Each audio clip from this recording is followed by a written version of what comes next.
discretion is advised.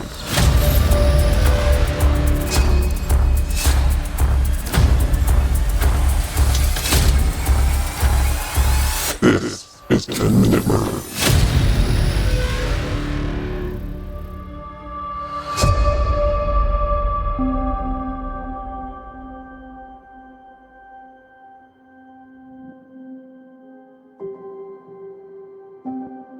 On April the 23rd, 2012, Lynette Keller and her teenage daughter, 18-year-old Kayleen Keller, were found dead in their family home.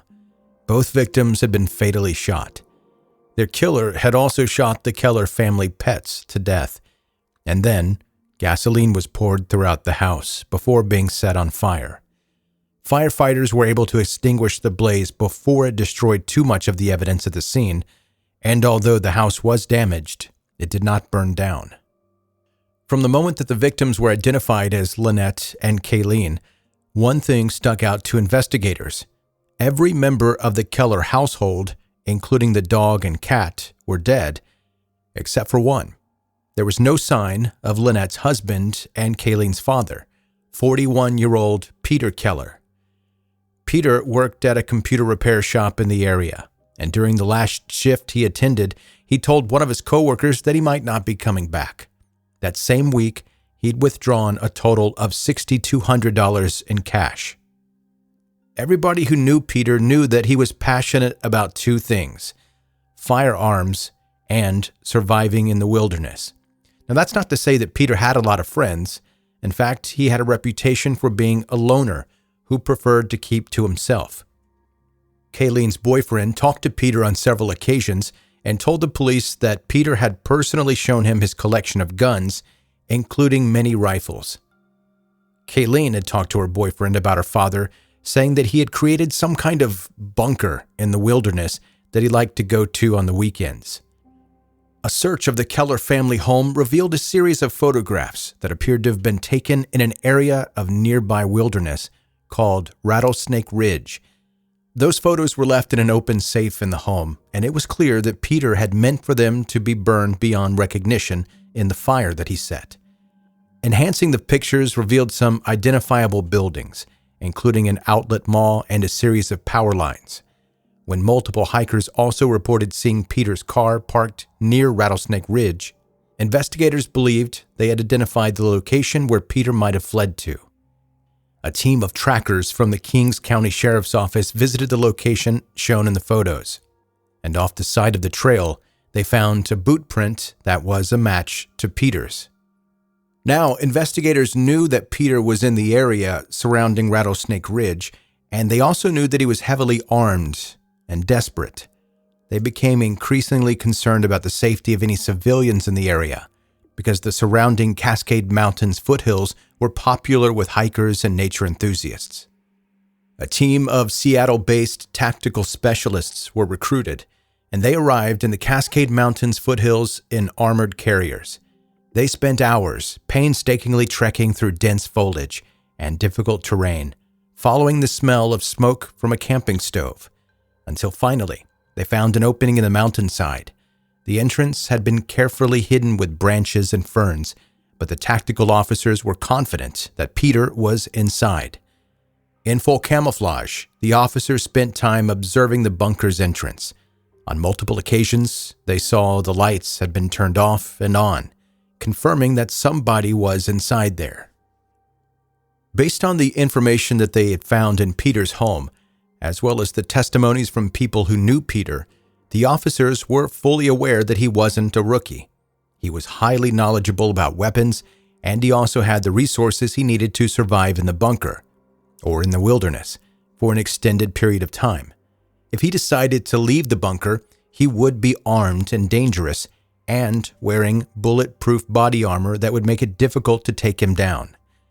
They called Peter's name repeatedly, and when there was no response, they filled the bunker with tear gas, hoping that there was only one entrance and the gas would cause Peter to flee out into the open. The hours passed, and there was no sign of Peter. The officers suspected that the gas was failing for one of two reasons. Either the structure of the bunker had meant that the gas wasn't reaching the area where Peter was hiding, or Peter had prepared for this scenario and was equipped with the gas mask.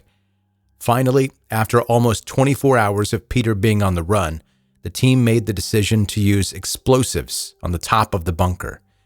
It wasn't a decision that they made lightly, but at this point, the team had exhausted their resources.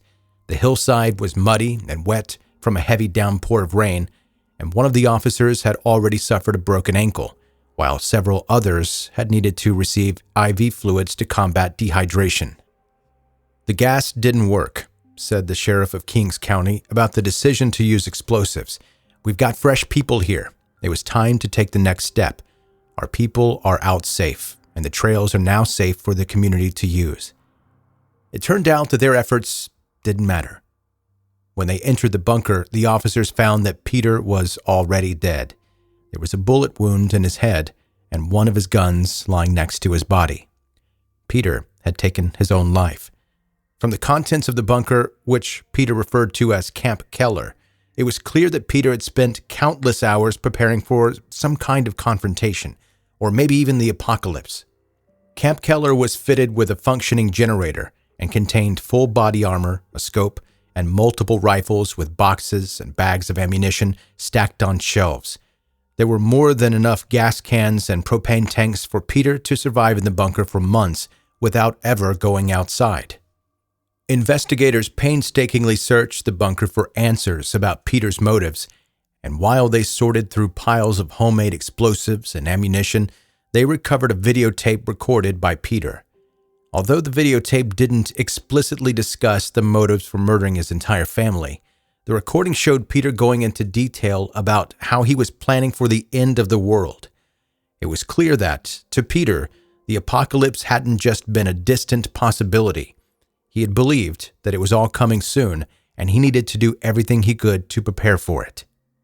"I'm getting to the point," Peter confessed to the camera, "where just trying to live and pay bills and live life as a civilian, go to work, it just freaks me out. It's actually more comfortable for me to think about living here, robbing banks and pharmacies, just taking what I want for as long as I can." It was also clear from the contents of the tape that Peter had accepted his own death was a possibility, and even though he planned on surviving as long as he could, he had made peace with that. Quote, "I do have my escape, and that's death. Can always shoot myself, and I'm okay with that." Investigators also recovered some of Peter's earliest planning for the bunker. A notebook dated from almost a decade prior showed Peter meticulously planning out the kind of structure he wanted to build, and from that point forward, he had carefully documented the process. Inside, the bunker was even less rudimentary than it looked. Peter had used an efficient pulley system to move heavy logs into place on top of the bunker's cement foundation, and he had diverted the flow of water from a small creek nearby to provide Camp Keller with running water. In his apocalypse tapes, Peter had only mentioned briefly his wife and daughter to state that he wouldn't need to worry about them. Although Lynette and Kayleen had been aware of Peter and his need to spend weekends in nature, and that he was building some kind of survivalist building, authorities believed that neither his wife or daughter had ever been to Camp Keller, or even knew where the bunker was located. Peter had become convinced that the end of the world was imminent, and he spent almost an entire decade investing his time and resources into surviving it in his bunker. However, when he decided it was time to retreat into the mountains, he hadn't taken his family with him to what he believed was the only safe place in the world. Instead, he killed them without a second thought, deciding that the only person who he would try to save from the apocalypse was himself. It's actually more comfortable for me to think about living out here, robbing banks, pharmacies, just taking what I want for as long as I can. At least it'll be exciting. It won't be boring. And I don't have to worry about Lynette or Kayleen. And everything will be taken care of. It'll just be me. I used to sit here and think, this whole thing is just crazy at times, and then I'd think about it, and then it would make sense, and it's like, okay, this is what I got to do. I'm getting to the point where just trying to live and pay bills and live as a civilian and go to work It just freaks me out. Basically, if I get caught, I'm just going to shoot myself. So, I mean, I could basically be dead in 2 weeks or 3 weeks. I don't know. It's all up to chance at this point. I do have my escape, and that's death. I can always shoot myself, and I'm okay with that.